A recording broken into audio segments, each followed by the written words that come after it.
Channel को subscribe करना नहीं भूलेंगे और बेल आइकन को भी दबा लेंगे ताकि वीडियो समय समय पर मिलती रहे। दोस्तों, आप सभी का स्वागत है हमारे चैनल पे। आज इस वीडियो में आप सभी के लिए प्राचीन भारत का इतिहास, आप सभी के लिए इतिहास का एपिसोड शुरू करने वाले हैं। आप सभी को टॉपिक वाइज इतिहास का वीडियो मिलता रहेगा। आप सभी को वीडियो वाइज, टॉपिक वाइज आपको इतिहास का अध्ययन कराएंगे। आप सभी इसको ध्यान से देखेंगे और पढ़ने का प्रयास करेंगे। तो चलिए समय बर्बाद नहीं करते हैं और स्टार्ट करते हैं आज का ये टॉपिक।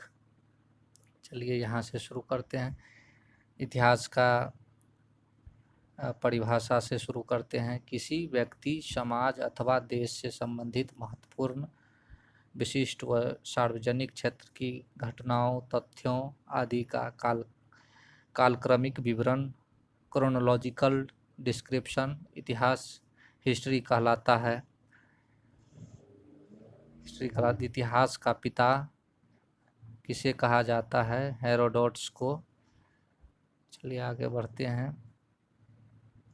इतिहास के प्राचीन भारत के इतिहास से संबंधित प्रथम वास्तविक पुस्तक किसे माना जाता है? राजतरंगिणी को।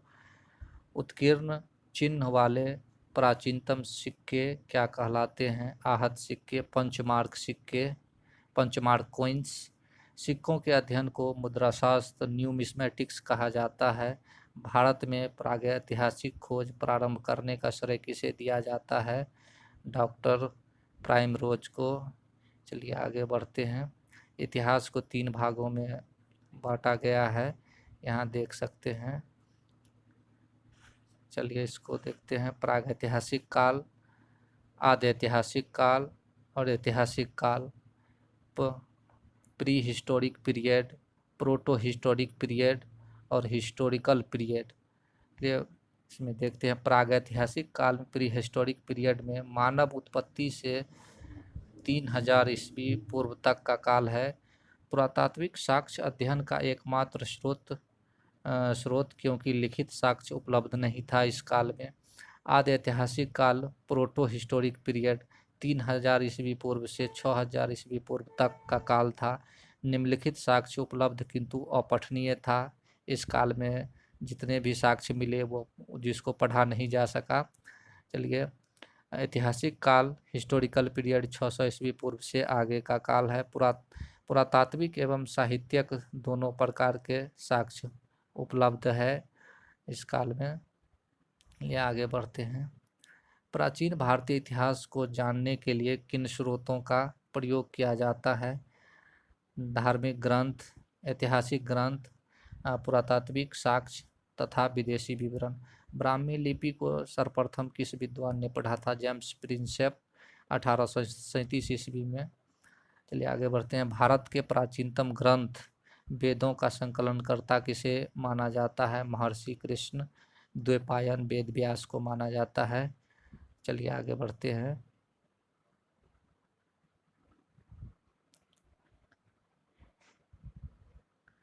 भारतीय ऐतिहासिक अध्ययन से संबंधित प्री हिस्टोरिक इंडिया किसकी कृति है? प्री हिस्टोरिक इंडिया किसकी कृति है? तो स्टुअर्ट पिगट की कृति है। स्टुअर्ट पिगट की कृति है। चीनी यात्रियों में अपने यात्रा वृत्तांतों में भारत के लिए किस शब्द का प्रयोग किया? इंतु शब्द का प्रयोग किया था। उत्कीर्ण, चलिए आगे बढ़ते हैं। उत्कीर्ण लेखों के अध्ययन को क्या कहा जाता है? अभिलेख शास्त्र, एपिग्राफी। लिपियों के विकास के अध्ययन को पुरालिपि विद्या कहा जाता है। सर्वप्रथम भारतवर्ष का नाम उल्लेख किस अभिलेख से प्राप्त हुआ? ये हाथी गुफा अभिलेख से प्राप्त हुआ। चलिए आगे बढ़ते हैं। प्राचीन भारत का सर्वप्रथम सुनियोजित इतिहास किसने तैयार किया? इसका हो जाएगा B.A. स्मिथ ने तैयार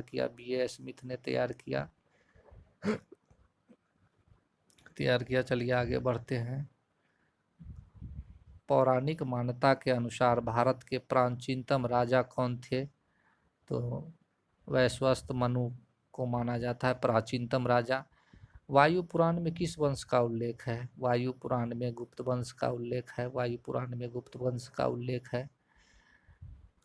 कौटिल्य के अर्थशास्त्र से किस वंश के इतिहास की जानकारी मिलती है? तो ये मौर्य वंश के इतिहास की जानकारी मिलती है। मौर्य वंश के इतिहास की जानकारी मिलती है। जैन धर्म का प्रारंभिक इतिहास किस ग्रंथ से प्राप्त होता है? कल्पसूत्र से। जैन धर्म की प्रारंभिक इतिहास का प्रारंभ जैन धर्म से प्राप्त होता है। जैन धर्म का प्रारंभिक इतिहास किस ग्रंथ से प्राप्त होता है? कल्पसूत्र से। चलिए आगे बढ़ते हैं। भारतीय पुरातात्विक सर्वेक्षण आर्कियोलॉजिकल सर्वे ऑफ इंडिया संस्कृति मंत्रालय के अंतर्गत कार्य करता है। चलिए आगे बढ़ते हैं।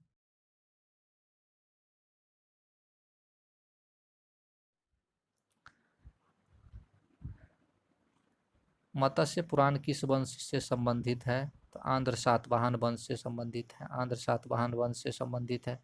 विष्णु पुराण किस वंश से संबंधित है? मौर्य वंश से संबंधित है। खरोष्ठी लिपि किस प्रकार लिखी जाती है? दाएं से बाएं। और नारद स्मृति से किस वंश के विषय में जानकारी मिलती है? गुप्त वंश के विषय में जानकारी मिलती है। चलिए आगे बढ़ते हैं। स्मृति ग्रंथों में सबसे प्राचीन एवं प्रामाणिक पुस्तक कौन सी मानी जाती है? मनुस्मृति मानी जाती है। शुंग काल का मानक ग्रंथ किसे कहा जाता है? तो मनुस्मृति को। स्त्री को पुरुष की अर्धांगिनी किस ग्रंथ में कहा गया है? ये शतपथ ब्राह्मण में कहा गया है। चलिए आगे बढ़ते हैं। भारत का प्रारंभिक उल्लेख अश्वलायन गृह सूत्र में मिलता है। प्रारंभ में इसे मात्र 8,800 श्लोक थे और इसका नाम जय संहिता था। कुछ समय पश्चात यह बढ़कर 24,000 श्लोक हो गया और भारत नाम से प्रसिद्ध हुआ। अंत में 1,00,000 श्लोक होने के कारण इसे शतसहस्री संहिता या महाभारत कहा जाने लगा। ले आगे बढ़ते हैं। पुरालेख विद्या से क्या अभिप्राय है? पुरालेख विद्या से क्या अभिप्राय है? शिलालेखों का अध्ययन। पुरावशेष का महानतम अन्वेषक किसे माना गया है? तो डार्विन को। इब्न बतूता का यात्रा वृत्तांत किस नाम से प्रसिद्ध है? इब्न बतूता का यात्रा वृत्तांत किस नाम से प्रसिद्ध है? रेहला के नाम से। ह्वेनसांग ने किस विद्यालय में बौद्ध धर्म का अध्ययन किया था? तो ये नालंदा विश्वविद्यालय हो जाएगा। चलिए आगे बढ़ते हैं। नालंदा विश्वविद्यालय में चलिए यहाँ से देखते हैं। यहाँ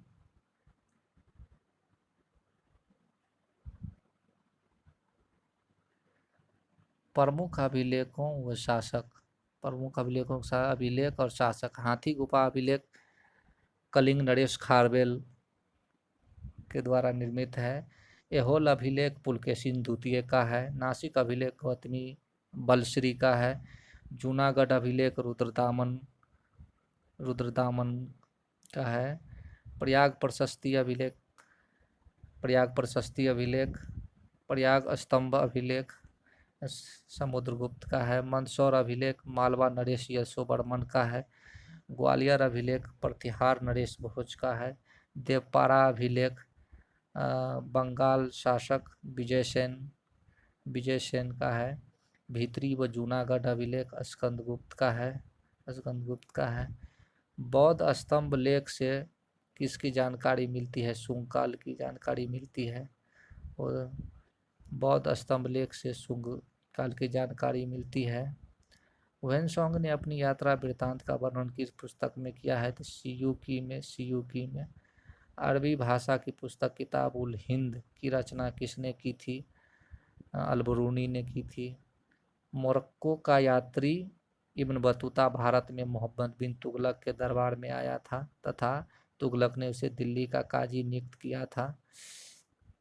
चलिए आगे बढ़ते हैं। मार्को पोलो द्वारा किस राज्य की यात्रा का उल्लेख मिलता है?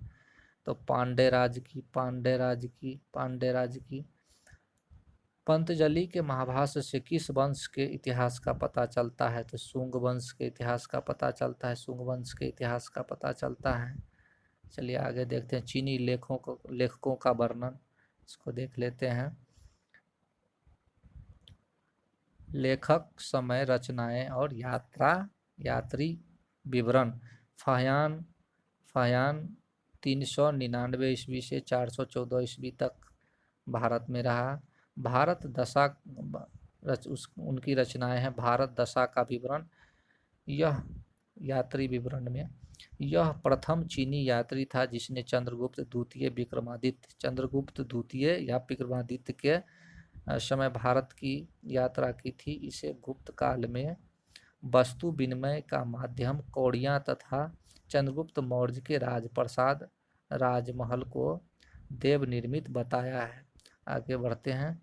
वेनसोंग 629 से 645 ईस्वी तक भारत में रहा। सीयू की पाश्चात्य संसार के लेख, सीयू की नाम से पुस्तक लिखा। उसके बाद आगे बढ़ते हैं। वेनसोंग सम्राट हर्षवर्धन के समय भारत आया था। वेनसोंग सम्राट हर्षवर्धन के समय भारत आया था। इसने हर्ष को शिलादत्त की उपाधि से विभूषित किया। इसे यात्रियों का राजकुमार, शाक्य मुनि, नीति का पंडित कहा जाता है। इत्सिंग के बारे में 673 से 675 ईस्वी तक भारत में रहा। प्रसिद्ध बौद्ध भिक्षुओं की आत्मकथाओं को लिखा इसने। चीनी बौद्ध यात्री जो नालंदा विश्वविद्यालय में अध्ययनरत रहा। चलिए आगे बढ़ते हैं।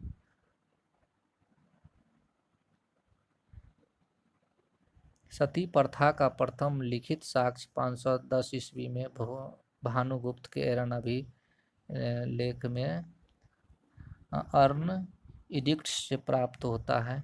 चलिए दोस्तों, आज का वीडियो यहीं समाप्त करते हैं।